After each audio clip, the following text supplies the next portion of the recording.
Hello everyone, and welcome back.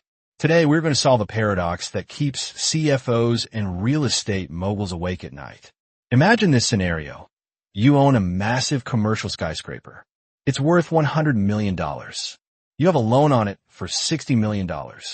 You find a buyer willing to pay top dollar, but there's a problem. Your loan documents say you're locked out. You legally cannot prepay that mortgage. The lender doesn't want your money back early. They want the interest payments you promised them for the next 10 years. So are you stuck? Do you lose the sale? No. You use a financial magic trick called Defeasance. Today we're going to deconstruct Defeased Securities. We aren't just going to define it. We're going to look at the mechanics, the accounting implications, and why this is one of the most powerful tools in risk management and debt reduction. Let's dive in. What is Defeasance? The core concept. First, let's look at the etymology. The word comes from the old French defaire, meaning to undo. In finance, defeasance is the process of rendering a contract or deed null and void.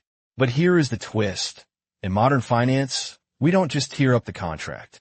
We substitute the collateral. Here is the simplest definition. Defeasance is a substitution of collateral. When a borrower wants to get out of a loan but cannot prepay it, they replace the original collateral, like a hotel, an apartment complex, or a toll road, with a portfolio of government securities, usually U.S. Treasuries. Why U.S. Treasuries? Because they are considered risk-free. When you perform a defeasance, you are essentially saying to the lender, look, I know I promised to pay you mortgage interest from the rent of this building. I want to sell the building. So, instead, I'm going to buy a basket of U.S. Treasury bonds that generate the exact same cash flow as my loan payments. I will put those bonds in a lockbox for you. You will get your checks every month to the penny, just like before. But now, the money comes from Uncle Sam, not my tenants. Once the lender agrees, two things happen. The lien on your real estate is released, so you can sell it. The loan is now secured by the treasuries. That loan, which is now backed by government bonds, is what we call a Defeased security. The mechanics, how the engine works. Now, let's get technical. How does this actually execute? It's not as simple as writing a check. It involves a successor borrower. Let's walk through the workflow. Step 1. The analysis. The borrower hires a consultant to analyze the loan. They look at the remaining payments.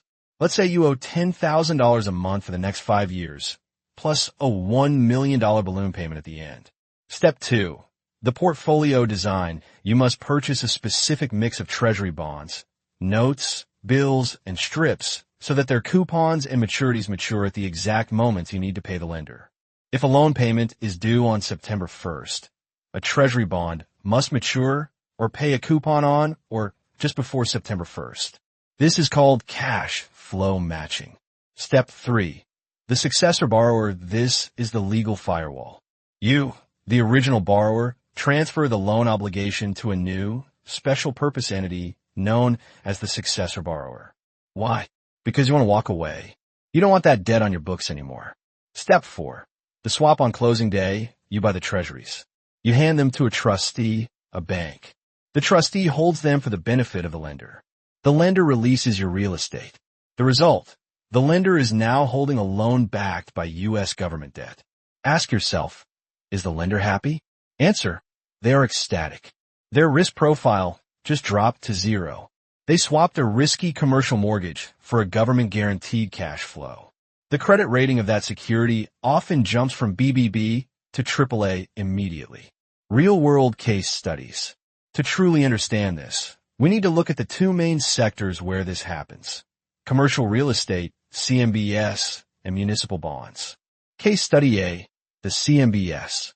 Commercial mortgage-backed securities, CMBS, are loans bundled together and sold to investors on Wall Street.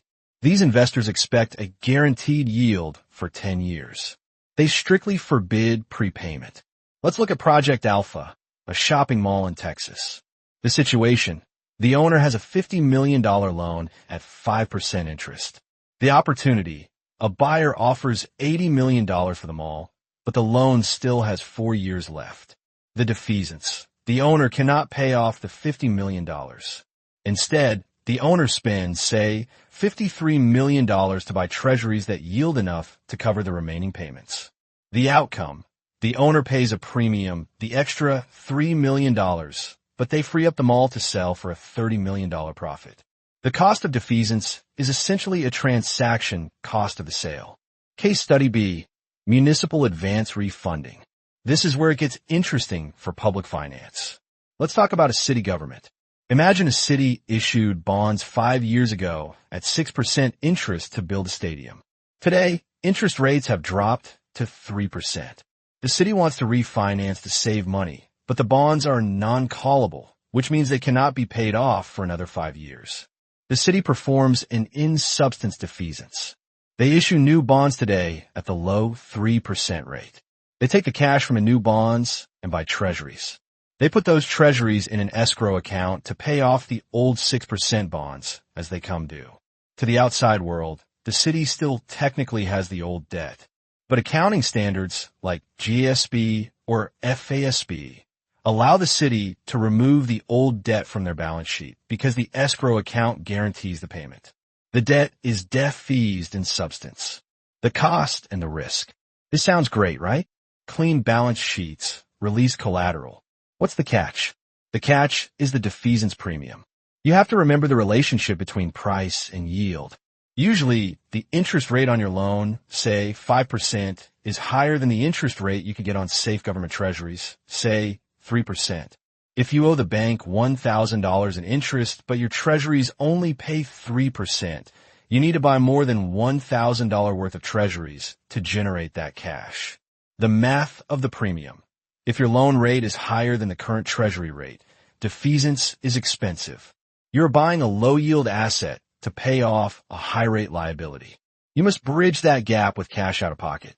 However, if interest rates have risen significantly, if current treasury rates are higher than your loan rate, you might actually be able to purchase the portfolio at a discount. Though this is rare in defeasance, because lenders usually have floor clauses. So, why do it if it's expensive? Opportunity cost. The profit from selling the asset outweighs the defeasance cost. Debt covenant compliance. By removing the debt from the balance sheet, a company improves its debt-to-equity ratio, which might allow them to borrow more money elsewhere for a new project. Conclusion, the strategic takeaway. To wrap up, let's summarize the 3 pillars of Defeased Securities. Substitution. It is not a prepayment. It is a substitution of real estate collateral for government securities. Safety. It upgrades the credit quality of the debt for the lender, often making the Defeased Securities AAA-rated. Flexibility. It allows borrowers to decouple their physical assets from their financial liabilities, granting freedom to sell or refinance despite restrictive loan terms. Remember this. Debt is not always a static chain binding you to an asset. With the right structuring, debt can be packaged, moved, and neutralized. Defeasance is the tool that turns a rigid contract into a fluid financial strategy. Thank you for listening. I'll see you in the next video.